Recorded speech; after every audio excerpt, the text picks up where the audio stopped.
me see here. Um, y'all was good. Peace, peace, peace to the family. Was good. I don't do these often at all. In fact, I don't do it at all, really, to be honest. First time actually using this feature on YouTube. Somebody, for the few viewers that are here, y'all give me some feedback to let me know y'all can hear me out there.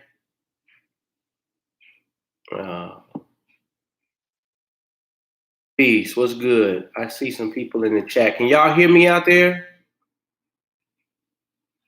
Excuse me, it's like my first time like using this feature, this live feature and whatnot. Can y'all hear me out there? Okay. All right, bet. That's what it is. That's good to know.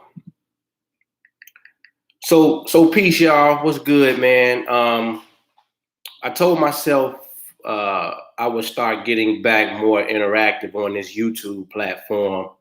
I really haven't been over here at all, to be honest.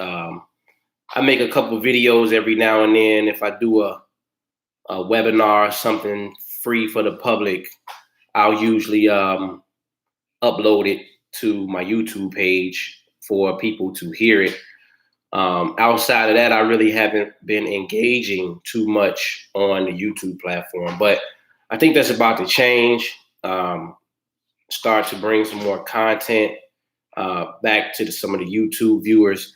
I know a lot of my members be like, man, Drew, you need to make some more videos. A lot of people have some subject matter that they want me to cover from a quantum angle.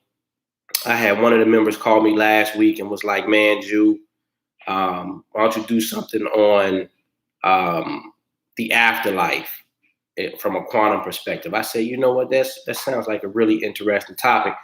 In fact, I had some material on that probably, I want to say maybe about 5 years ago. I was really into that. That was at the time when Ampu was really into the past life regressions.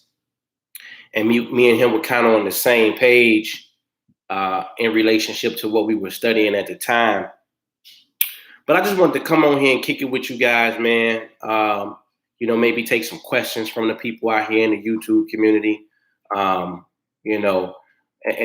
whatnot in relationship to what it is that I teach or talk about. I know a lot of times I'm posting on Instagram. I ain't been on Facebook. Ampu did the favor of my life by basically telling me, Drew, you got to get off of this thing. It was just, I just feel like I don't want to say outgrowed it, but taking a break from it just gave me an opportunity to refocus. I'll put it that way, right? What's going on, man? Peace to the family. Peace, creating paradise. What's going on? What's happening? Somebody said Jew on the tube. This is a good day.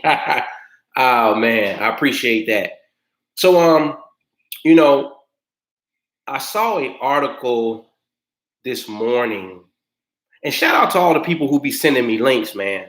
People be, messaging me on Instagram with a whole lot of content to cover in relationship to how this quantum information ties into whatever may be happening in the mainstream. So I just want to say thank you to all the people who, send me data, who trust me with relaying this message back to the people who are interested or who can comprehend and digest this type of message, man. So shout out to everybody that be sending me content to talk about in relationship to this wisdom. But I saw an article this morning about peace, everybody. I saw an article this morning about how these dolphins, somewhere off the shore of California, if I'm not mistaken, they were lighting up with this bioluminescence from, I think it was like some algae or something in the water. Very, very rare phenomenon that happens. And it reminded me of some information that I came across maybe about 3 years ago in relationship to light. I went over it last night. I had a free conference call. It was supposed to be a webinar, but something happened with the link. I don't know what happened. It just started acting real weird on me. But last night we talked about how light can actually impact the body, uh, your chemistry, your physiology, etc. A really good book for people to read about the impacts of light, not only on your physiology, but also your psychology, is a book. The gentleman's last name is Lieberman. The name of the book is called Light Medicine of the Future. A very good friend of mine who introduced me to um, this form of science that I talk about well over 18 years ago. He gave me that book. Rob Davis gave me that book, man, a long time ago. And it was one of like maybe, this dude had like a tremendous library full of metaphysical, spiritual, quantum information. And at that time, I wasn't ready for it. Astrology was the thing for me. I was being taught by Ampu. I was like in his second class back in like 2010, 2011. And we just built a really firm relationship, and I just took off and running from some of the interpretation I would have in class. He was like, man, I never looked at it that way, but yeah, that's correct. And so we just built a solid foundation, me and the brother Ampu. Shout out to the Urban Guru, man. But anyway, it was a book that was like, he had gave me these box of books. It had to be at least 200, 300 books in there. He just gave them to me, and that was one of them in there. And a few years back, I opened it up, read it front to back. It's not a really long read, not a complicated read at all, but some really good information as far as how light impacts the body and the psychology. I remember in the book they were talking about how they would have these teams, these college teams would be practicing wearing red jerseys because they were studying the impact that the color red has on the physiology of the body. And what they discovered was the more that that team practiced in these red jerseys, just wearing the color red, increased their muscle mass or something. It was something crazy like that. You know what I mean? There was some other studies in there. There was some studies about, it's a prison somewhere where everything is pink in the prison. The walls are pink, the bars are pink, the sheets are pink, the keys are pink, everything's pink. And what they discovered was that the aggression in the inmates was reduced dramatically, right? They were less angry. Stress levels went down. All kind of things simply from being in an environment where they were exposed to a specific color frequency. Last night on the free conference call that we had, we discussed, these jellyfish somewhere off the coast of Japan. And in the morning when the sun rises in the east, they swim over to the eastern shore as the sun comes up. And then all day as the sun is making its arc to the western sky, these same jellyfish follow the sun all the way across this sea, and they relax at the western portion of the sea. And then the next morning when the sun comes up, they do the dance all over again. They run over to the eastern side and they just follow the sun all the way across the sky. Actual facts. Peace. What's good, everybody? What's good? I see y'all come forward. What's good, man? What's popping? So yeah, we were talking about that last night, but all that to say about the article, right? Because I love to give context when I'm talking, to paint a picture for people of where I may be going next in my commentary or dialogue. But there was an article about 4 or 5 years ago that talked about these worms, right? That had a specific gene that would allow them to become bioluminescent. But that particular worm had been placed in an environment for so long where the gene needed something from the external environment to aid and abide it in cutting on, that the switch never upregulated, right? The cell never upregulated. It just stayed dormant within this worm. And so what they did was they took the worm and they placed it in an environment that was conducive for the gene to become activated. Basically took it and put it in a warmer environment. And when they put it in a warmer environment, guess what happened? That gene and those cells that had been dormant in this worm became active, and the worm became bioluminescent. And when they took the worm back and put it back in the previous environment, which didn't afford it or allot it to shine, literally shine, it still kept its bioluminescence, even though it was placed back in the environment that would not trigger or activate the ability for the worm to glow or to light up, right? And so when I saw those dolphins lighting up, it just made me really think about that and about this whole conversation going on in the world about, can light be used as a force, or as they're calling it, a disinfectant, right? To heal. Now, it may come off as crazy to people who have never studied these things, right?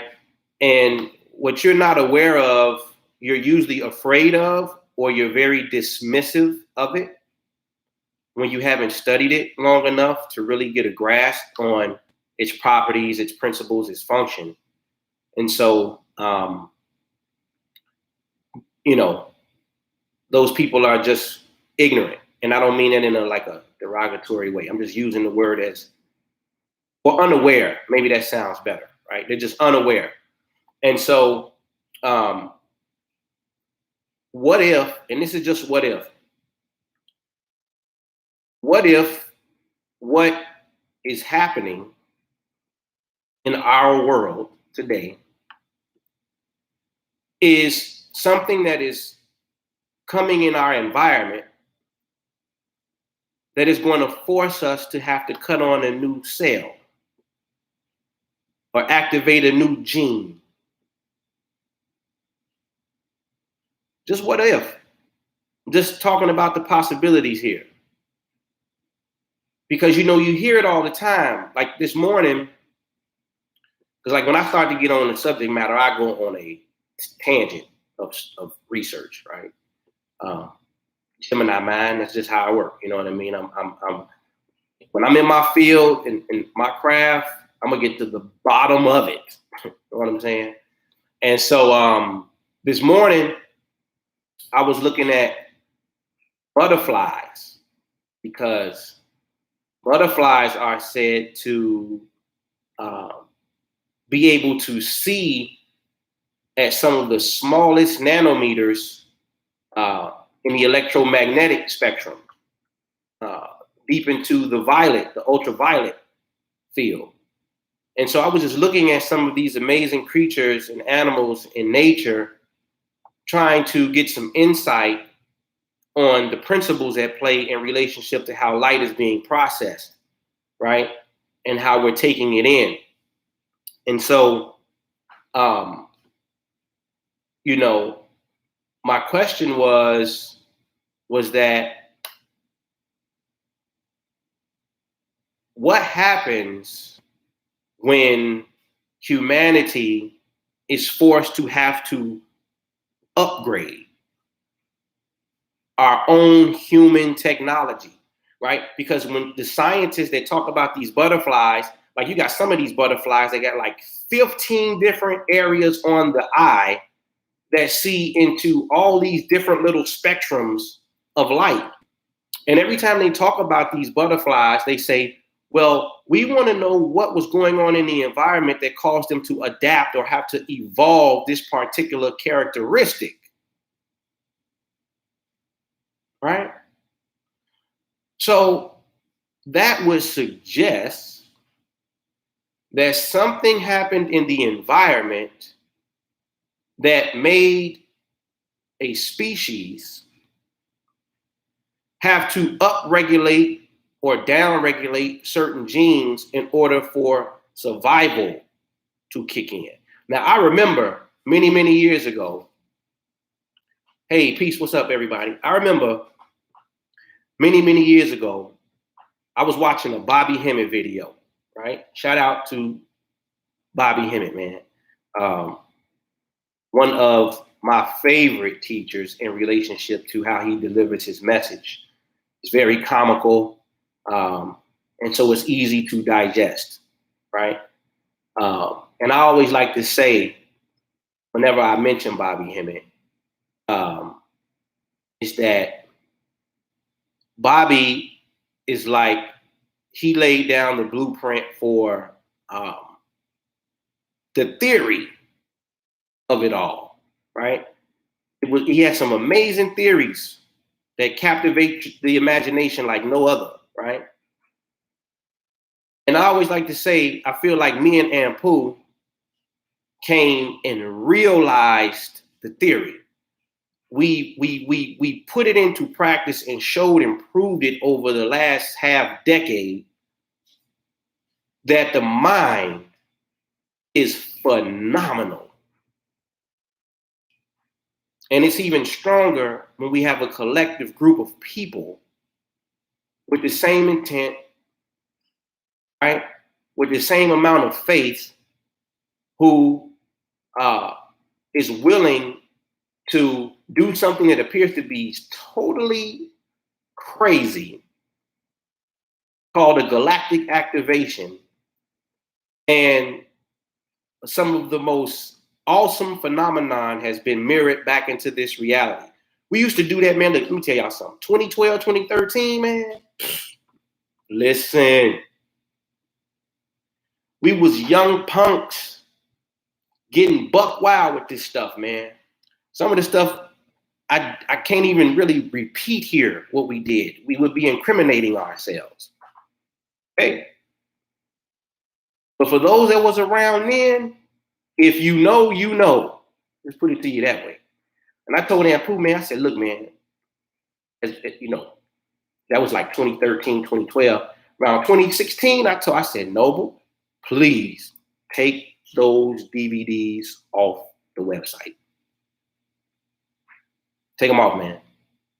I said, because that's irresponsible. Because we would have people buying those DVDs, and somebody may be intelligent enough to be able to piece together what we're saying indirectly, and it could be a whole lot of problems here. And so I said, man, we're just going to take it down. And then from there, the Imagination Guru was born. And, you know, the results speak for themselves as far as the things that we've been able to help people do over the last 4 or 5 years using quantum consciousness, shall we say, right? We took it from we stopped trying to impact the world so much and start to impact personal lives, which to me is more important, right? Peace, everybody coming in. Appreciate y'all. So so again, you know, as I was saying, I think I like to say that we realized what Bobby theorized to a certain degree, and took it to another level of actually being able to see the results. Like, okay, you say that can happen if we do that. Okay, well, let's put it into practice. Let's see what happens when we do that, right? And so the the I lost my train of thought for a moment. So right, so the what if, right? Because as they would, these insects got all these extra sets of cones and all these things going on in their eyes, and science always says, what had to happen in the environment, right? What was going on in the environment to cause this phenomenon to take place where they had to adapt.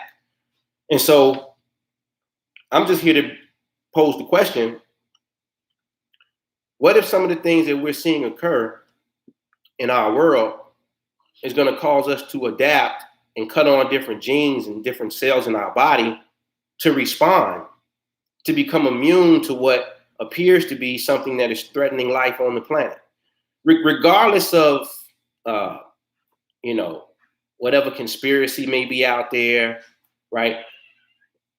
Because it's always going to be, hey, honey, because it's always going to be it's always going to be, and I always say this too. I said it last night. It's always going to be uh, a physical catalyst, or I'll take that back. The catalyst is always thought, right? It's always the unseen, but it's always a combination of what we're thinking, feeling, emoting, the images that we're appropriating down deep inside of our subconscious mind. And let me be clear on what I mean by subconscious too while we're here. I'm talking about what you're putting inside of your limbic brain.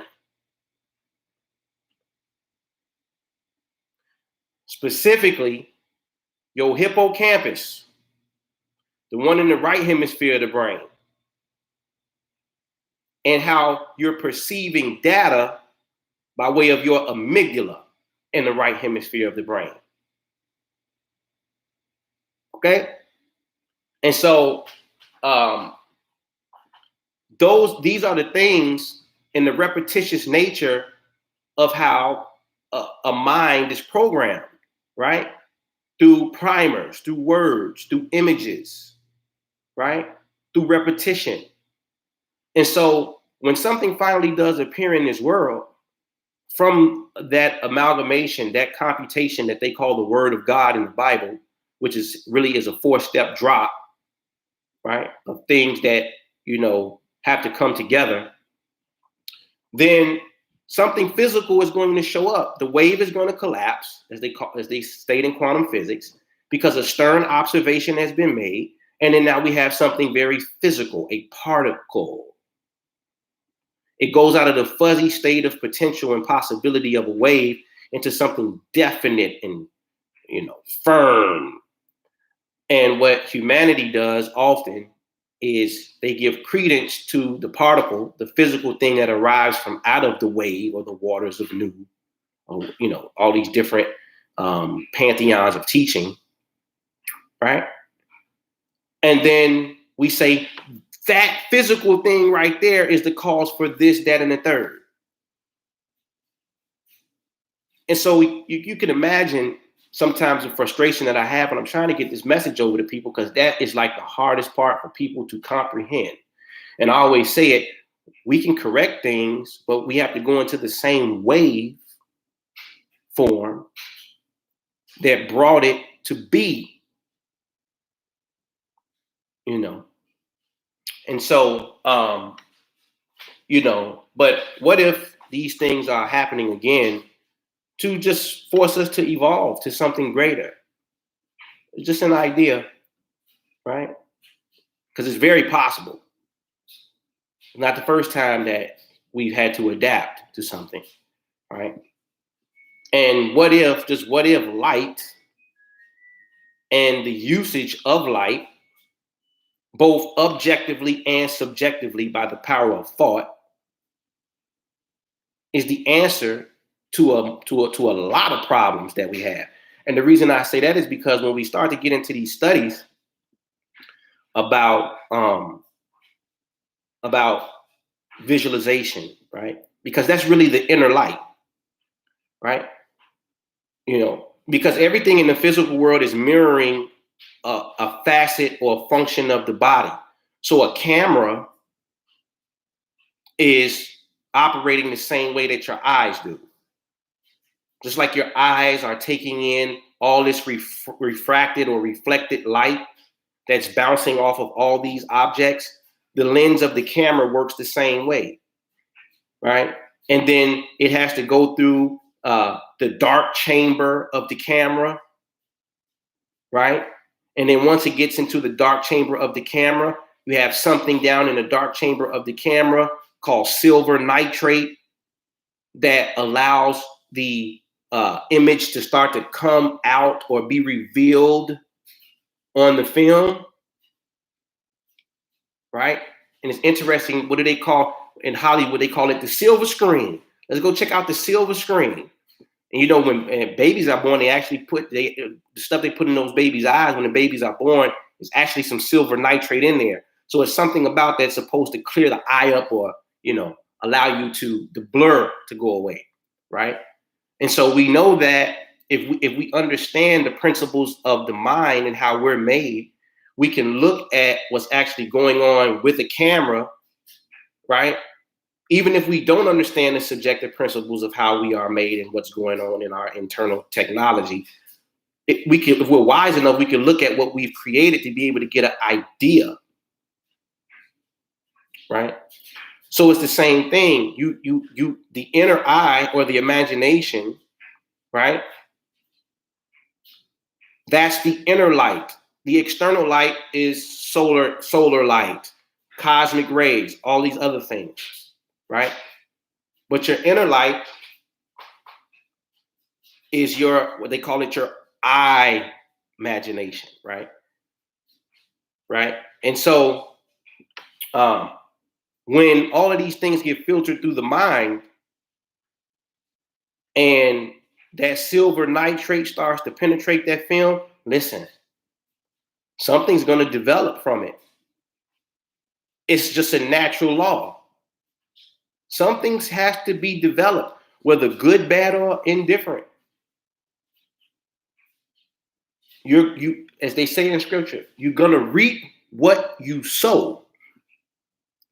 And whatever you're sowing, right, is predicated upon the data that you're taking in on a regular basis, the images that you're taking in on a regular basis, what you're listening to, all the things that your senses are engaging in on a regular basis is what you're sowing. Which leads me to this. You see, I see a lot of people who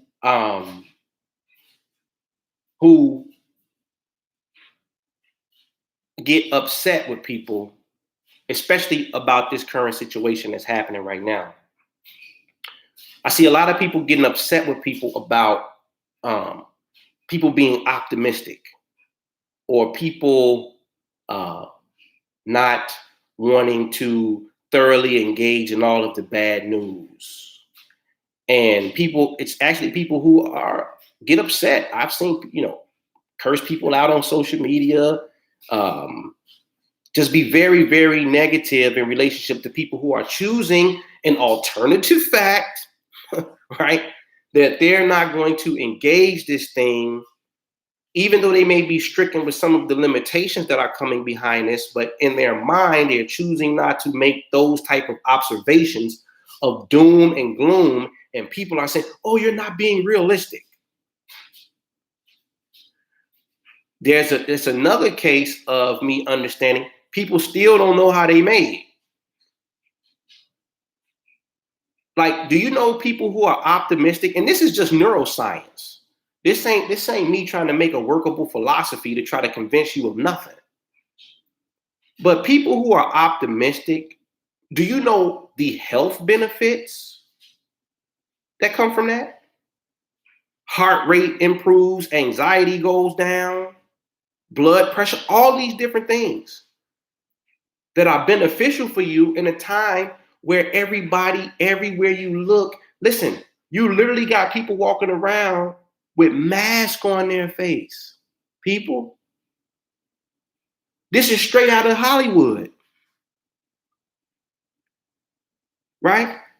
And it's not a knock to the people who may be wearing masks. I'm just saying this is the current climate that we're in. And so, you know, I saw also today, they calling it core dreams, like quarantine core dreams, core dreams, right? Let me tell y'all something. And this is what's going to drive why you should be optimistic, why you should engage in some level of alternative facts in your own mind. You don't necessarily got to promote it to the world if you're not really ready to explain the science behind that.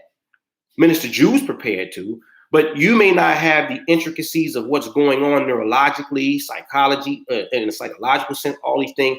So you may not be confident to express that to your immediate audience. And that's okay.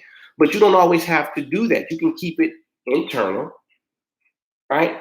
And build your own firewall to keep all of that other nonsense out, because I'm going to tell you what happens.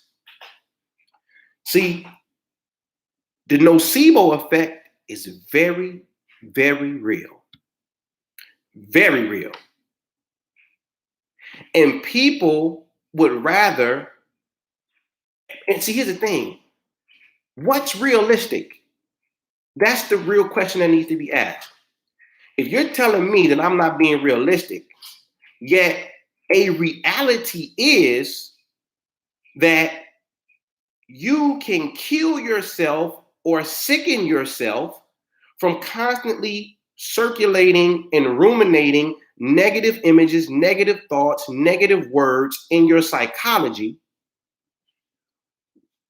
Tell me how we're defining what aspect of realistic a person should be approaching these type of situations from. You want me to be your type of realistic and say, oh man, people are dying and this is terrible and da, da, da, da, da. That's a realistic. But then there's the other realistic that says, if I continue to do that, then I can bring this situation upon myself. That's another realistic, because that's a fact too. So now you got people running around talking about they're having core dreams. This just CB, what it was, I forgot what I saw it. CSNBC, MSNBC, one of them NBCs, right? And they said people all over the world, even though they're quarantined in, they're still having something in common. There's a commonality. The commonality is this: people are having nightmares about this virus. They say people are having dreams that the skin is falling off of their hands. Why? Because every 2 minutes, people are running to the sink to wash their hands because of the threat of a virus. So now this negativity is seeping over into their subconscious mind with all of this fear. And let me tell you another neurological fact. Do you know when stress and fear is present, that the conscious mind no longer has control? It no longer has control.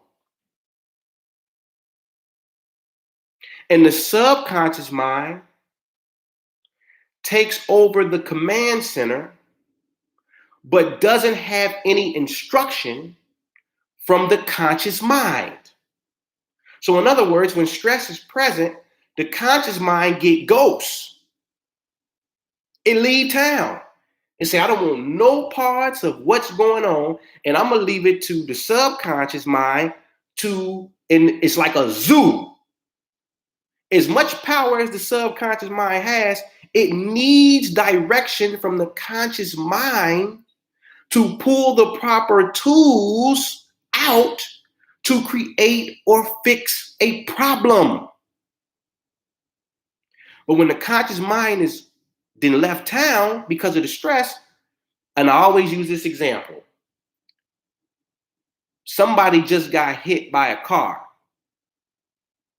The conscious mind is gone. Stress is there. And it caused too much stress. Subconscious mind is like, wait, I got every tool available. I can fix the situation. But guess what? Instead of the ambulance, the subconscious mind sends an ice cream truck.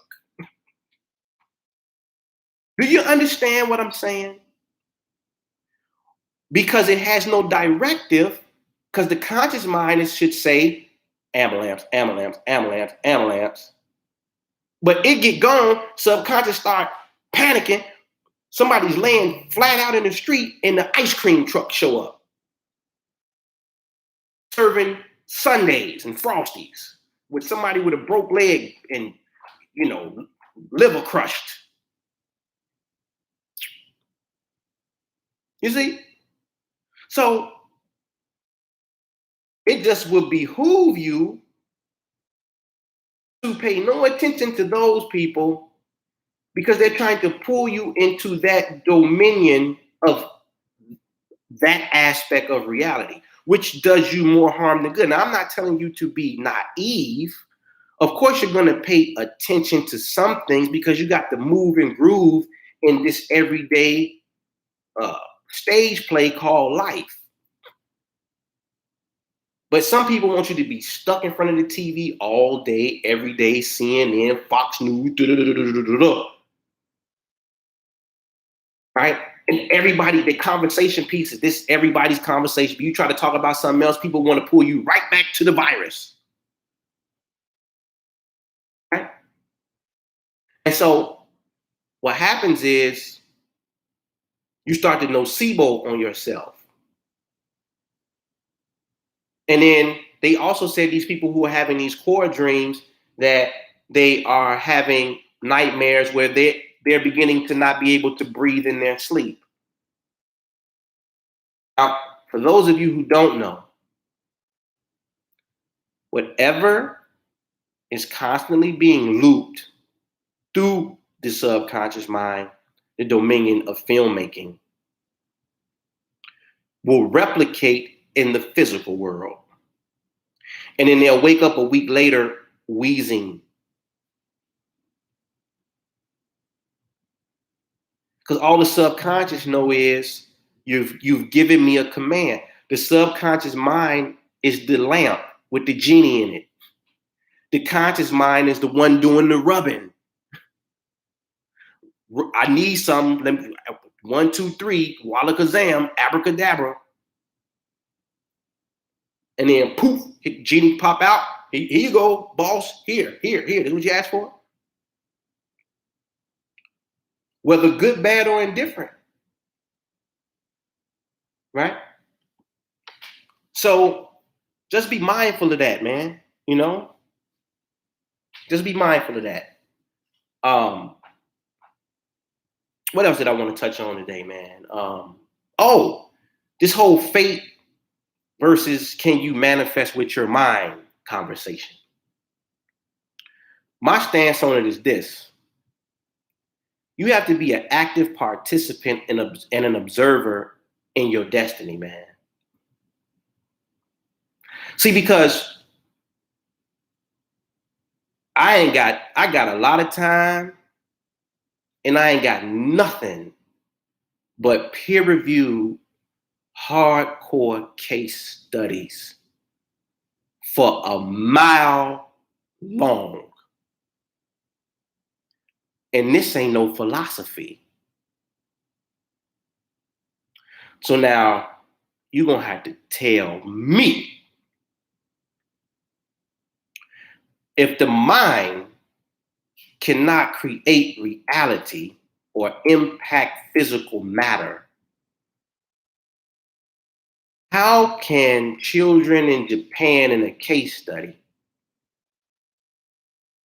get rubbed on their arms with a leaf that is not poisonous, but they are told that it's poisonous. Okay? Break out with a rash. And then they rubbed with a leaf that is poisonous, but they're told that it isn't poisonous, and they don't break out with a rash. How, Sway? It's the mind, Sway. If the mind believes deep enough, it can alter the fabric of reality. Neurological fact.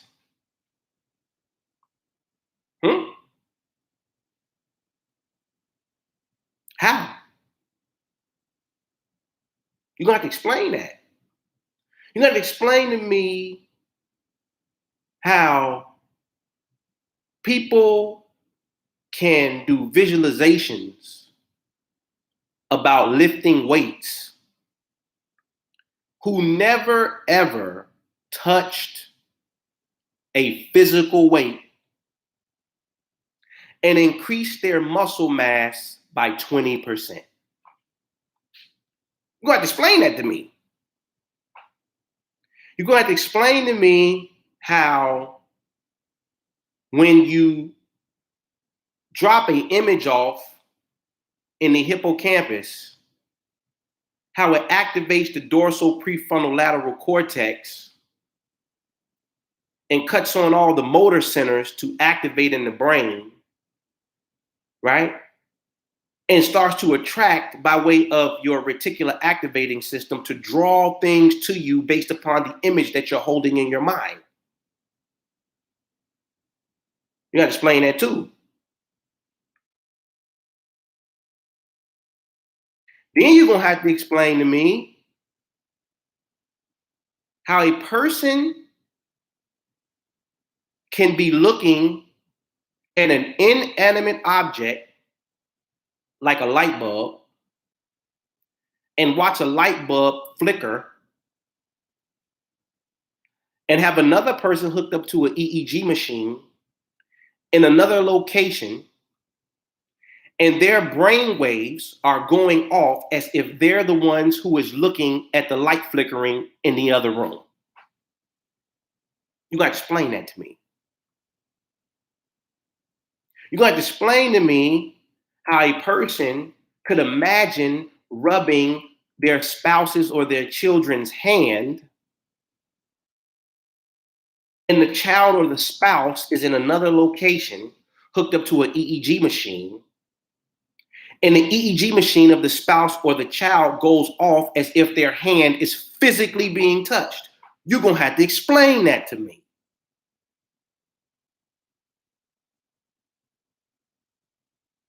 Nah.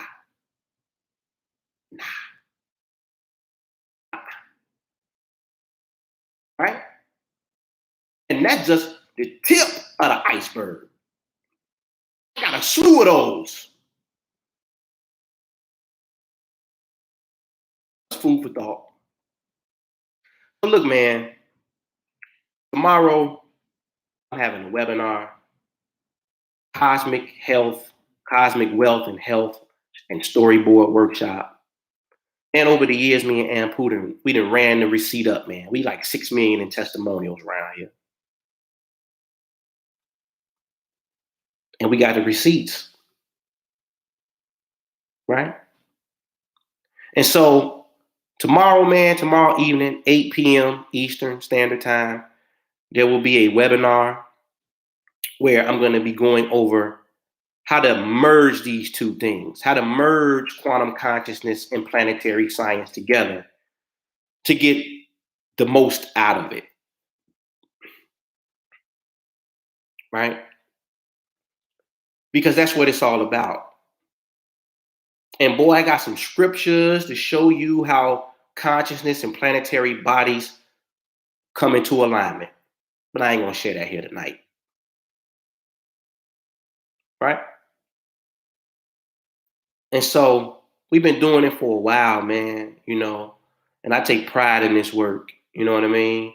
And I just really turn my focus and my attention to my members, man, you know, people who serious about this work, who gonna sit down and study, sit down and apply, sit down and implement, you know,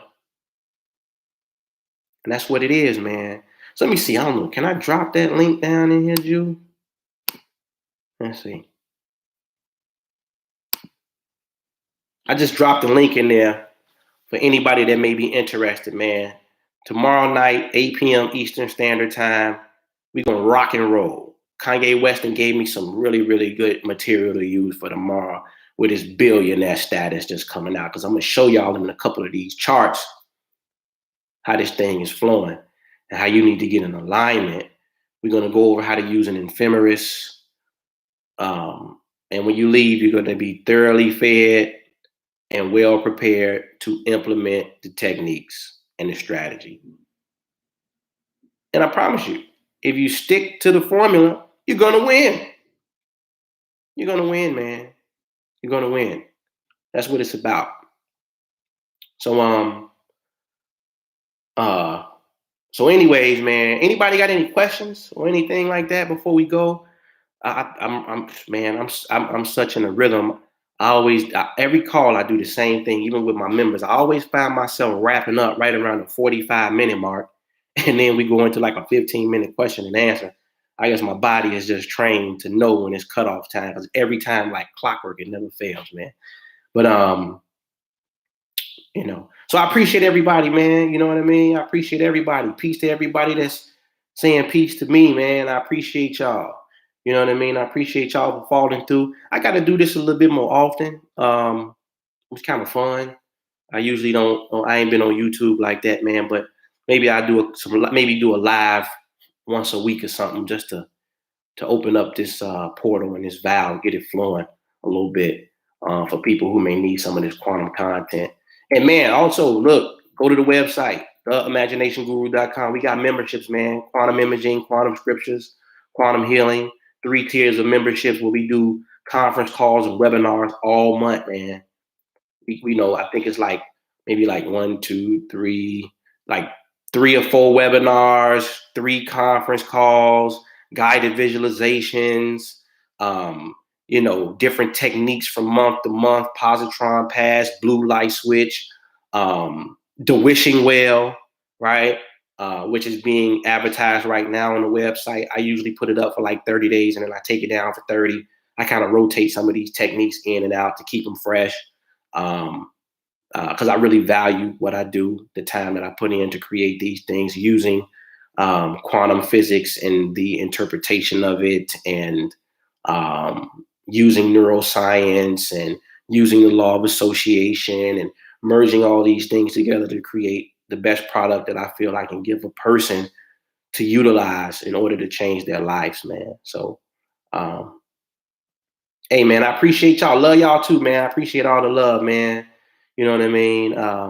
It really encourages me maybe to get back on this thing and just share what I have to share.